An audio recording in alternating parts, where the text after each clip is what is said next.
নমস্কাৰ আপোনালোকৰ মোৰ চেনেলৰ অন্য এটা ব্লগলৈ আপোনালোকক স্বাগতম জনাইছোঁ। বহুত দিনৰ মূৰত আচলতে এটা ব্লগ বনাবলৈ গৈ আছোঁ। আপোনালোকে অলপ সহায় জনালে আৰু আগলৈ বনাবলৈ চেষ্টা কৰিম, কিন্তু আপোনালোকে তেনেধৰণে সহায় নজনোৱাৰ বাবে খুবেই দুখ লাগে কেতিয়াবা। যি কি নহওক, মোৰ সন্মুখত দেখিছে এয়া এটা সুন্দৰ পাহাৰ। মই আহি আছোঁ ধেমাজিৰ সুবাহী নামৰ ঠাইডোখৰত। মোৰ ঘৰ একচুৱেলি সুবাহীতে হয়। মোৰ ঘৰৰ পৰা প্ৰায় 2.5 কিলোমিটাৰ নিলগত এখন স্কুল আছে, বিদ্যাদা লিভিং স্কুল। চ' তাতে আজি এটা অনুষ্ঠান হৈছে বুলি শুনা পাইছোঁ, বহেমিয়ান ব্ৰাদাৰ্ছ ফেষ্টিভেল। তেতিয়াহ'লে ব'লক আপোনালোকক দেখাম বহেমিয়ান ব্ৰাদাৰ্ছ ফেষ্টিভেলনো কি আচলতে, বা কি পাতিছে, কি অনুষ্ঠান হ'ব, কি হ'ব নহ'ব, সকলোখিনি ইয়াতে দেখাম। তো গৈ আছোঁ, দেখিছে মোৰ সন্মুখত সুন্দৰ পাহাৰ আৰু এটা ধুনীয়া প্ৰাকৃতিক পৰিৱেশ, আৰু ইয়াৰ চাইনটো দেখা পাইছোঁ বহেমিয়ান ব্ৰাদাৰ্ছ ফেষ্টিভেল, আপোনালোকেও দেখিছে চাগে। আৰু মই কৈ দিওঁ যে বিদ্যাদা লিভিং স্কুল আচলতে বিশেষভাৱে বৰ্ণনা কৰা উচিত নাই বুলি ভাবোঁ, কিয়নো বিভিন্ন সময়ত বিভিন্ন পৰ্টেল, নিউজ, বাতৰি পেপাৰ সকলোতে বহুলভাৱে চৰ্চিত হৈ থাকে এই স্কুলখন, এই শিক্ষানুষ্ঠানখন। আচলতে অসমৰ ভিতৰতে এখন ব্যতিক্ৰমী শিক্ষানুষ্ঠান হিচাপে বিভিন্ন সময়ত চৰ্চাত থাকে এই বিদ্যালয়খন। আৰু দেখিছে আপোনালোকে এই যে ঘৰবিলাক দেখিছে, এইবিলাক হৈছে সুকীয়া সুকীয়া শ্ৰেণীকোঠা, আৰু এটা শ্ৰেণীকোঠাৰ পৰা অন্যটো শ্ৰেণীকোঠালৈ বহুত দূৰ, মানে মাজত বহুত ডিষ্টেঞ্চ থাকে, কিয়নো যাতে আন এটা ক্লাছৰ ইটো ক্লাছৰ লগত কোনো ডিষ্টাৰ্বেঞ্চ নহয়, এটা ক্লাছ কৰি থাকোঁতে আন এটা ক্লাছত। চ' দেখিছে পৰিৱেশটো কি সুন্দৰ। এখন নতুনকৈ ফিল্ড তেওঁলোকে নিৰ্মাণ কৰি আছে, মানে তেওঁলোকৰ বিদ্যালয়ৰ ব্যক্তিগত খেলপথাৰ ভিতৰতে, কেম্পাছৰ ভিতৰতে। আৰু দেখিছেই এইপিনে বহুতখিনি গাড়ী ইতিমধ্যে আহি আছে। ইতিমধ্যে হৈছে অনুষ্ঠানটো আৰম্ভ হৈ গৈছে হয়তো, যিহেতু মোৰ অলপ লেট হ'ল অহাটো। এতিয়া ব'লক বাহিৰে অনুষ্ঠানটো য'ত অনুষ্ঠিত হৈ আছে তালৈকে যাওঁ, কি হৈছে ময়ো চাম, আপোনালোককো দেখাম। বহেমিয়ান ব্ৰাদাৰ্ছ ফেষ্টিভেল, আকৌ এবাৰ কৈছোঁ, ইয়াত হৈ আছে বিদ্যাদা লিভিং স্কুলত। আৰু শুনা পোৱাৰ মতে ইয়াতে বাৰ্তালাপৰ চক্ৰৱৰ্তী পৰাশৰ দা তেখেত আহি আছে, আৰু হয়তো আৰু কোনোবা গেষ্ট আছে যিসকলে এই অনুষ্ঠানটো অনুষ্ঠিত কৰিছে। ব'লক দেখাম আপোনালোকক, ব'লক তেতিয়াহ'লে আপোনালোকক দেখাই আছোঁ বহেমিয়ান ব্ৰাদাৰ্ছ ফেষ্টিভেল। আৰু এটা মোৰ সন্মুখত দেখিছে, এইটো এটা শ্ৰেণীকোঠাৰ ছ'চিয়েল ছায়েন্স ৰিচৰ্চ ৰুম, দেখিছে ধুনীয়াকৈ লিখা আছে। আৰু এইটো সমাজ বিজ্ঞানৰ শ্ৰেণীকোঠা, এইটো সুকীয়াভাৱে আছে সমাজ বিজ্ঞান সমল কোঠা আচলতে। ঠিক আছে, ব'লক। আৰু এয়া আমি আহি পালোঁ বিদ্যাদা লিভিং স্কুলৰ মুকলি মঞ্চ, আপোনালোকে দেখা পাবই। আৰু ইয়াতে আচলতে বহেমিয়ান ব্ৰাদাৰ্ছ ফেষ্টিভেল অনুষ্ঠিত হৈ আছে। চাউণ্ডটো হেৰি কৰি দিব লগা হ'ল, কিয়নো কপিৰাইটৰ আহি যাব পাৰে, যিহেতু মিউজিক লাগি আছিল আৰু কিবা এটা পাৰফৰ্মেঞ্চ হৈ আছিল। তো দেখিছে যথেষ্টখিনি মানুহ ইয়াতে আহি আছে ইতিমধ্যে অনুষ্ঠানটোত। তো ব'লক আপোনালোককো দেখাওঁ আৰু মই নিজেও চাওঁ আচলতে কি হৈ আছে আৰু কিহৰ বাবে অনুষ্ঠানটো অনুষ্ঠিত কৰিছে, এইটো আমি জানিবলৈ চেষ্টা কৰিম। তো এয়া দেখিছে, এয়া হৈছে বিদ্যাদা লিভিং স্কুলৰ মুকলি মঞ্চ। ইয়াতে দেখিছে আপোনালোকে সন্মুখত শিল ডাঙৰ ডাঙৰ, আৰু এই শিলবিলাকেই হৈছে আচলতে দৰ্শকৰ বাবে আসন। তো ইয়াতে বহি আপোনালোকে বা ইয়াতে শিক্ষাৰ্থীসকল বা যিসকল ইয়াতে আলহী আহে তেওঁলোকে উপভোগ কৰিব পাৰে সেই শিলসমূহতে বহি। আৰু এয়া মোৰ সন্মুখত দেখিছে মুকলি মঞ্চ। তো এনেধৰণে বিভিন্ন ধৰণৰ কাৰ্যসূচী হৈ গৈ আছে, আৰু সকলোখিনি আপোনালোকক দেখুওৱা নাই আচলতে। এয়া বিদ্যাদা লিভিং স্কুলৰ ছাত্ৰ ছাত্ৰীয়ে পৰিৱেশন কৰি আছে, বাকী চাই থাকক আপোনালোকে।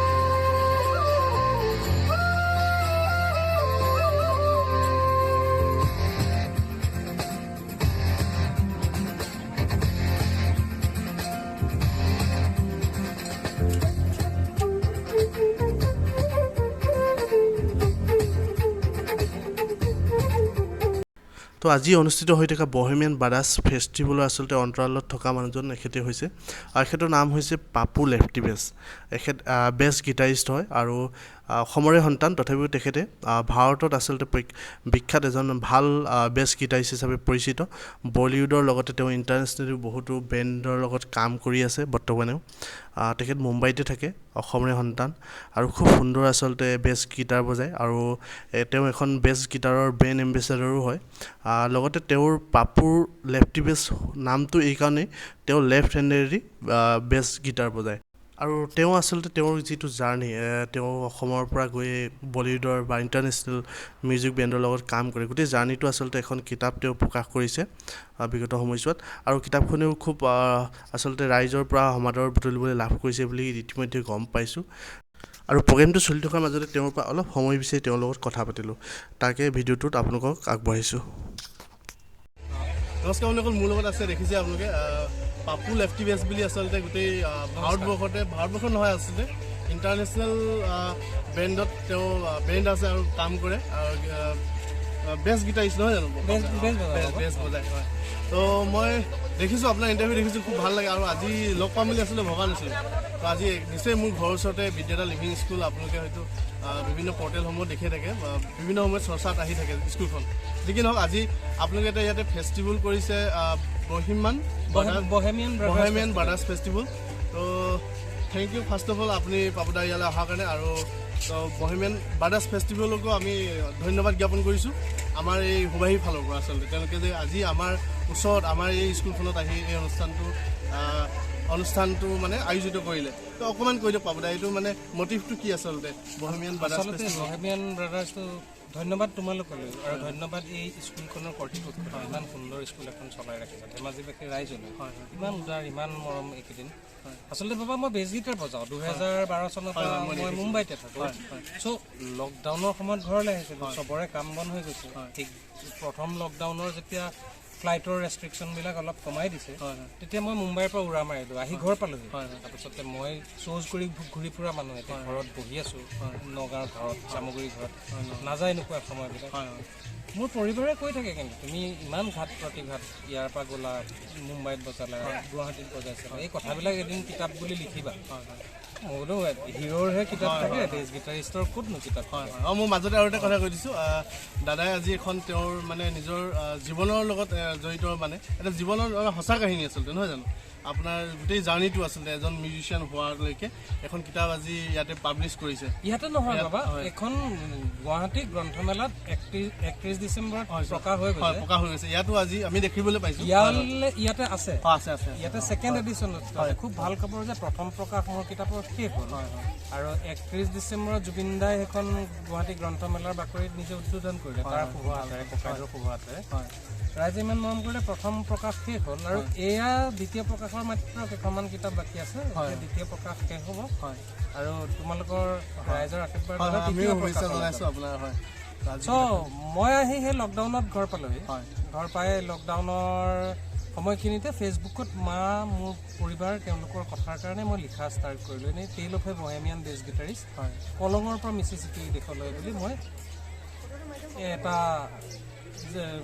ধাৰাবাহিকভাৱে ফেচবুকত লিখিবলৈ আৰু 5টামান খণ্ড যাতে প্ৰকাশকে মই লেখন কৰিলোঁ মহোদয় আপুনি খুব সুন্দৰ লিখিছে আচ্ছা আপুনি ফাৰ্ষ্ট ফেচবুকত চিৰিয়েলি লিখিছে ধাৰাবাহিকভাৱে আচ্ছা তেওঁ তাৰপিছতে কিতাপৰ ৰূপ দিলেগৈ তেওঁ ক'লে যে আহক এখন আপুনি এতিয়াৰ পৰা কিতাপ বুলি লিখিছে নিশ্চয় আমিও পঢ়িম দাদাৰ কিতাপখন নিশ্চয় আৰু আশা কৰোঁ অসমৰ সকলো ৰাইজে পঢ়ক আৰু আপুনি অলপ কিছু সময় আগত প্ৰগ্ৰামটোত কৈছে যে ভাৰতবৰ্ষৰ বাহিৰতো হয়তো কিতাপখন প্ৰকাশৰ কাৰণে আপোনালৈ অফাৰ আহিছে তো সেইটো আমাৰ ফালৰ পৰা শুভেচ্ছা থাকিল আপোনাৰ ধন্যবাদ হয় আৰু আচলতে ভাল লাগে আমাৰ অসমৰ পৰা গৈ মুম্বাইত কাম কৰি আছে বা ইণ্টাৰনেশ্যনেলি কাম কৰি আছে তো শুনি ভাল লাগে যেতিয়া আপোনাৰ ইণ্টাৰভিউটো চাইছিলোঁ খুব ভাল লাগিছিল আপোনাৰ ষ্টাইলটো অলপ ইউনিক ধৰণৰ দেখিবলৈ পাইছে চুলিখিনি আপোনাৰ বহুত ধুনীয়াকৈ মানে মেইনটেইন কৰি ৰাখিছে তো আপোনাৰ এটা পাৰ্চনেলিটিটো কিবা এটা ভাল লাগে কিন্তু আজি লগ পাই আৰু বেছি ভাল লাগিলে একদম আনএক্সপেক্টলি আচলতে লগ পাই গ'লোঁ তো আপোনাৰ শুভেচ্ছা থাকিল অনাগত কামসমূহৰ কাৰণে সফল হওক ভালকৈ আৰু ধুনীয়া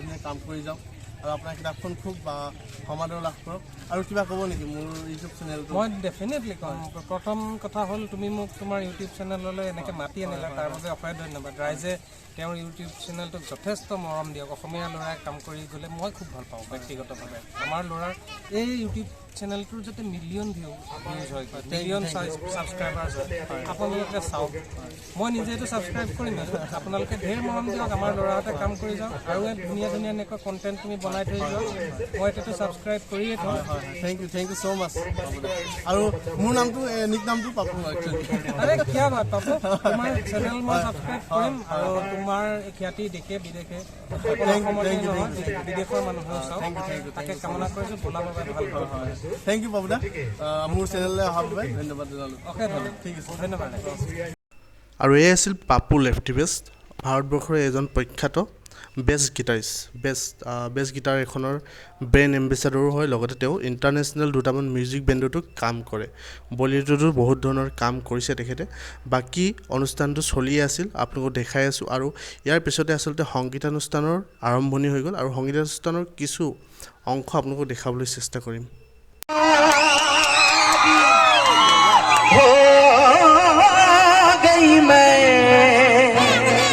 इतबारी बल बल जाओ अपने पिया को है मैं जा बारी बारी मोहे